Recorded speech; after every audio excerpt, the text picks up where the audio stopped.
The forest stretched endlessly, an impenetrable sea of blackened trees and twisting branches that clawed at the pale, cloud-choked sky. Deep within its heart, hidden from the modern world, lay a city that was not marked on any map, a city abandoned, forsaken, and left to rot by the march of time. Nathan's breath was shallow as he tightened his grip on the flashlight, its flickering beam the only thing keeping the suffocating darkness at bay. He didn't mean to come here. Nobody meant to come here. But the town of Eulalia, an eerie name whispered in half-forgotten local legends, had a way of luring the lost and desperate into its clutches. And now, Nathan stood at its gates. The first thing he noticed was the silence. Not the serene kind that lulls you to sleep, but a dead, oppressive quiet that presses against your eardrums. No wind whispered through the trees. No birds dared sing. Even the crunch of Nathan's boots against the cobblestones seemed swallowed by the void. The gate was made of rusted iron, its intricate patterns twisted into shapes that almost looked like screaming faces. Behind it, the city sprawled in eerie stillness, its buildings a patchwork of crumbling stone, warped wood, and shattered glass. Faded signs hung limply from rusted hinges, their once bold letters spelling words from a language Nathan didn't recognize. He stepped inside. The air was colder here, almost damp, and carried a faint, metallic tang that made the back of his throat burn. His flashlight swept over the desolate streets, revealing abandoned cars, their skeletal frames overtaken by a sickly green moss that seemed to pulse faintly in the dim light. The buildings leaned toward one another, their windows like hollow eyes, their doorways yawning mouths frozen mid-scream. And then he saw them. At first, Nathan thought they were statues. Figures stood motionless along the street, their faces tilted skyward as if searching for something unseen. But as he drew closer, a chill ran down his spine. Their faces were twisted into expressions of agony, their mouths gaping wide in silent screams. Their eyes were missing, empty sockets staring into nothingness. He couldn't tell if they were human. Their bodies were grotesque, elongated limbs, fingers that ended in sharp, jagged points, and skin that seemed to shimmer like wet leather. Some were dressed in tattered remnants of clothing. Others were naked, their flesh marred by deep, blood-red grooves that looked like something had been carved into their skin. Nathan backed away, his heart hammering in his chest. And that's when he heard it, the first sound since he entered this cursed place. A whisper. It came from everywhere and nowhere, 1,000 voices murmuring in unison, growing louder with each passing second.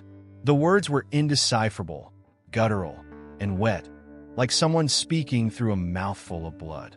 Nathan spun around, the flashlight beam slicing through the darkness, but there was no one there. Nothing moved, and yet he could feel them, eyes watching him, unseen fingers reaching for him from the shadows. The whispering grew louder, more insistent, and then a voice, clear, sharp, and inescapably human, rose above the cacophony. "Turn back!" Nathan froze. His flashlight flickered, and for the briefest moment, he saw something move in the corner of his eye.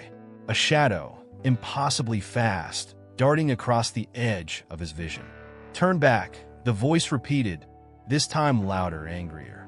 Nathan's legs felt like lead, but he forced himself to move, retreating toward the gate. The whispering swelled into a deafening roar, and the figures along the street began to twitch.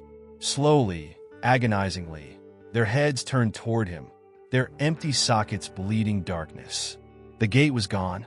Nathan turned in a frantic circle, his flashlight shaking in his hands.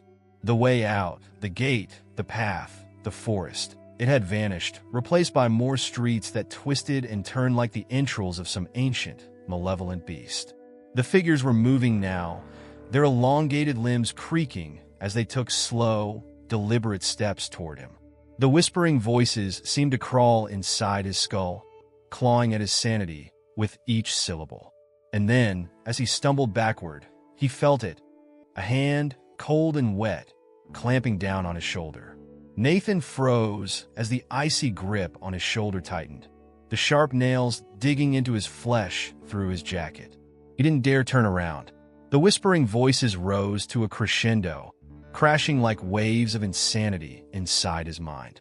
The hand pulled at him, a forceful tug that nearly yanked him off his feet, and then it released him with a low, guttural growl. He stumbled forward, tripping over the uneven cobblestones, and fell hard onto his knees. The flashlight slipped from his grasp, spinning wildly until it landed in the dust, its beam illuminating the space ahead. For a moment, he thought he was safe. The whispering receded, the oppressive air lifted slightly, and the figures in the street seemed to halt their advance. But then he looked up. The light from his flashlight fell on a massive structure in the center of the city. It was a cathedral, or at least it had been once. Its spires jutted into the sky like broken bones, the stone blackened and cracked as if scorched by fire. Stained glass windows depicted grotesque, incomprehensible scenes. Figures writhing in torment, creatures with too many eyes and too many teeth, and a central image of a gaping maw that seemed to swallow everything around it. The doors of the cathedral stood open, an invitation Nathan had no intention of accepting. Yet, as he picked up his flashlight and turned to run, he felt it again, an unseen force pulling at him, dragging him toward the building as if the very air had turned to quicksand. "No!" he screamed, his voice cracking as he dug his heels into the ground. But it was no use. His body moved against his will, his feet sliding across the cobblestones as the cathedral loomed larger and larger. The figures on the street began to follow him, their movements jerky and unnatural, like marionettes controlled by a clumsy hand. Their silent screams seemed to echo in his mind, filling him with a primal terror he couldn't shake. By the time he reached the threshold of the cathedral, Nathan's legs gave out. He collapsed onto the cold stone steps, his breath coming in ragged gasps. The force released him, but he didn't feel relief, only dread. Inside, the cathedral was impossibly large, far larger than it appeared from the outside. The walls stretched endlessly into shadow, the ceiling disappearing into a void of darkness. Candles burned in twisted iron sconces, their flames casting flickering shadows that seemed to dance and writhe like living things. The pews were filled with figures, all seated, all motionless. Nathan's heart stopped when he realized they were the same as the ones outside. Elongated limbs, eyeless faces, and flesh carved with those strange, horrific markings. They sat in perfect silence, their heads bowed as if in prayer. At the far end of the cathedral, where the altar should have been, there was a pit. It was vast and circular, its edges lined with jagged black stones. From its depths came a low, rhythmic sound, like the slow, steady beating of a heart. Nathan couldn't look away. His legs moved again, dragging him down the aisle toward the pit. As he passed the pews, the seated figures began to stir. Heads lifted, eyeless faces turned toward him, and mouths opened and wide, grotesque grins that revealed rows of jagged, yellow teeth. "Join us," a voice whispered, soft and seductive. It wasn't like the others. This voice was clearer, closer, as if someone was speaking directly into his ear. Nathan whipped his head around, but no one was there. Yet he could feel the presence, something vast, ancient, and unspeakably hungry. "Join us," the voice said again, louder this time. "Give yourself to the city." Nathan shook his head violently, stumbling to halt just feet from the edge of the pit. He could see it now, something moving in the darkness below. It was massive, a writhing mass of flesh and shadow that defied logic or comprehension. Eyes blinked open and shut across its surface, too many to count, and mouths filled with needle-like teeth gnashed hungrily. The rhythmic beating grew louder, pounding in time with Nathan's racing heart. He wanted to run, to scream, but his body refused to obey. The force that had dragged him here now held him in place, and he could feel it. Feel the thing in the pit staring directly at him, boring into his mind. "You were chosen," the voice hissed, and this time it came from everywhere at once. The figures in the pews began to rise, their movements slow and deliberate as they turned to face the pit. Nathan's flashlight sputtered and died, plunging him into near-total darkness. Only the faint, sickly glow from the pit remained, illuminating the horror below. And then, something began to emerge. A massive hand, its skin black and glistening, reached out of the pit, its fingers tipped with claws as long as swords. It gripped the edge of the pit, pulling the rest of its form into view. Nathan couldn't breathe, couldn't move, as the creature rose higher and higher, its body an impossible amalgamation of shapes and textures.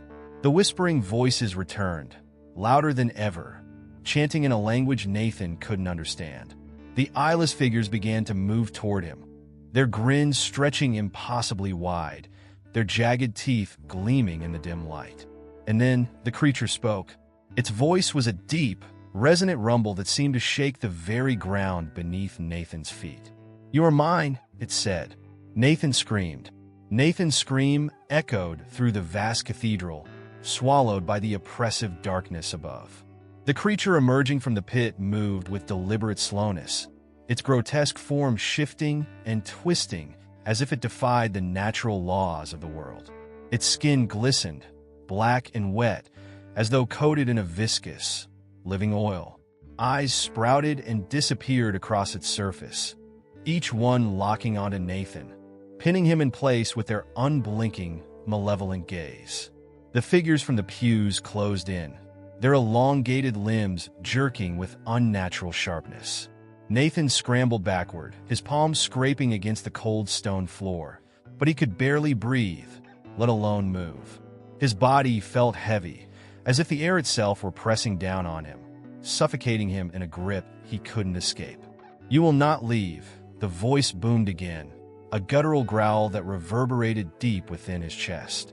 The creature's hand, massive and clawed, gripped the edge of the pit, and then another arm rose from the void, pulling more of its body into view.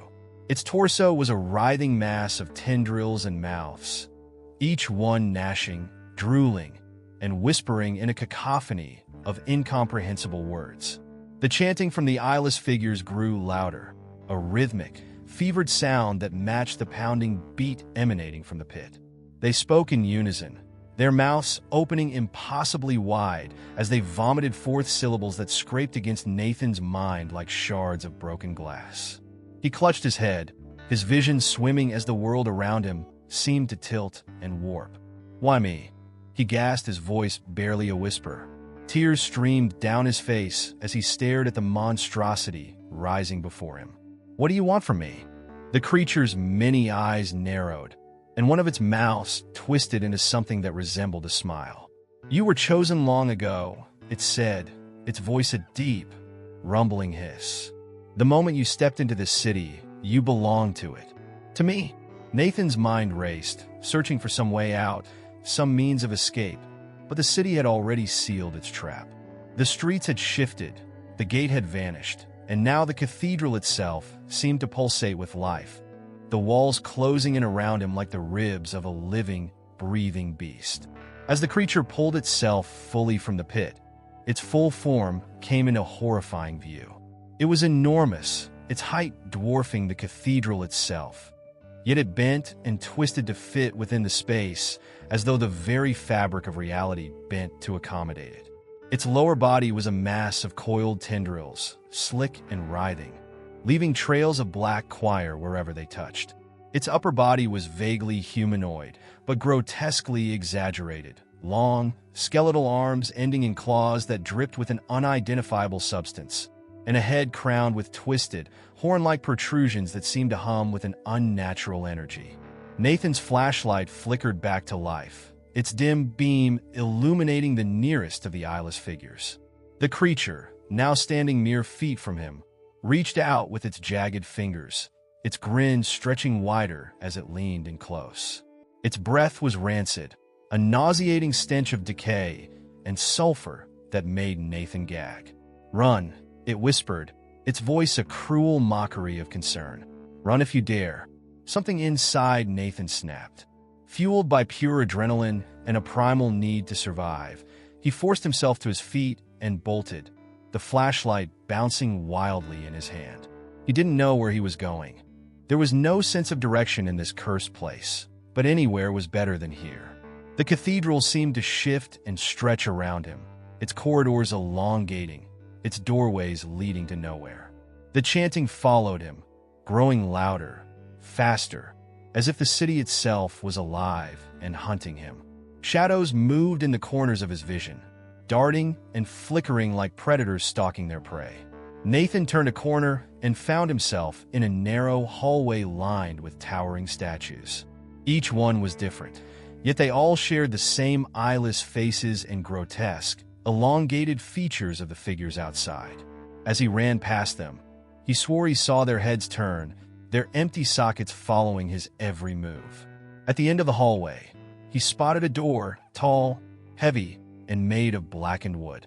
It was slightly ajar, and beyond it was a faint light, pale and flickering like the last embers of a dying fire. Without thinking, he threw himself against the door, pushing it open and stumbling into the room beyond. The space was small, circular, and lined with shelves filled with ancient, crumbling books. In the center stood a pedestal, and on it lay a large, leather-bound tome. The air in the room was thick with the smell of old paper and something metallic, like blood. Nathan hesitated, his instincts screaming at him to leave, but something about the book drew him in. It pulsed faintly, as if it were alive, and the symbols on its cover seemed to shift and writhe when he tried to focus on them. His hands trembled as he reached out, compelled by an invisible force, and opened the tome. The pages were filled with scrawled text in a language he couldn't comprehend, but the images, the images, were worse than anything he had seen in the city. They depicted scenes of unimaginable horror. People being twisted into monstrous forms, their bodies merging with the city itself. Creatures erupting from the ground, devouring entire villages. And a figure that looked eerily like Nathan standing at the edge of a pit, arms outstretched, as the monstrous being from the cathedral loomed above him. "No," Nathan whispered, his voice shaking. "This can't be real." But as he turned the pages, the whispers returned, louder than ever. They rose to a deafening roar, and the room began to shake. The light flickered and died, plunging him into darkness once more. And then the voice came again, soft, mocking, and unbearably close. "You opened the book. Now you belong to us." The walls of the room crumbled, and Nathan found himself back in the cathedral, standing at the edge of the pit. The figures surrounded him, their eyeless faces glowing faintly with an otherworldly light. The creature towered above him, its tendrils reaching out, wrapping around him, pulling him closer. Nathan screamed, but this time, there was no escape.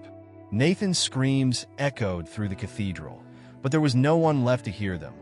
No one but the city, the figures, and the thing that had risen from the pit. The tendrils coiled tighter around him, their slick, cold texture burning his skin as they dragged him closer to the creature's gaping maw. The voices in his mind were deafening now, no longer whispers but a full-blown cacophony of commands, chants, and mocking laughter. "You were meant to return," the creature growled, its many mouths speaking in perfect unison. "You are the key. You are the vessel." Nathan fought against the tendrils with every ounce of strength he had, but it was like trying to fight the ocean. His body was no longer his own. His movements were sluggish, his limbs felt heavy, and his mind was clouded with an unnatural fog. The chanting figures encircled him, their eyeless faces glowing brighter, their grins stretching impossibly wide. "Why me?" Nathan choked out, his voice cracking as tears streamed down his face. "I didn't ask for this. I don't even know what this place is." The creature let out a sound that was somewhere between a laugh and a snarl, its mouth twisting into grotesque smirks. "This place is what remains of a world long forgotten. A city torn from time, trapped in endless decay. And you are the one who will set it free." Nathan's heart sank as the weight of those words settled on him. Set it free? What did that even mean? He couldn't be part of this. He couldn't let this happen. But before he could speak, the tendrils lifted him higher, dangling him over the edge of the pit. Below, the void churned and writhed, a bottomless abyss filled with horrors beyond comprehension. Eyes blinked open in the darkness, staring up at him hungrily, and mouth snapped at the air, desperate for flesh. The chanting grew faster, more frenzied, and Nathan felt his body begin to shake uncontrollably. "Release me," the creature hissed, its voice dripping with malice. "Your blood will awaken the city. Your soul will feed it, and we will rise again." The tendrils spun him around, forcing him to face the chanting figures. Their voices were like nails scraping against his skull, each syllable a dagger slicing through his mind. Nathan's vision blurred, his head pounding as he felt his will slipping away. And then, for the first time since entering the city, he felt something else, a spark of defiance. "No," he whispered. The chanting faltered, if only for a moment, and the creature tilted its head, amused. "What did you say?"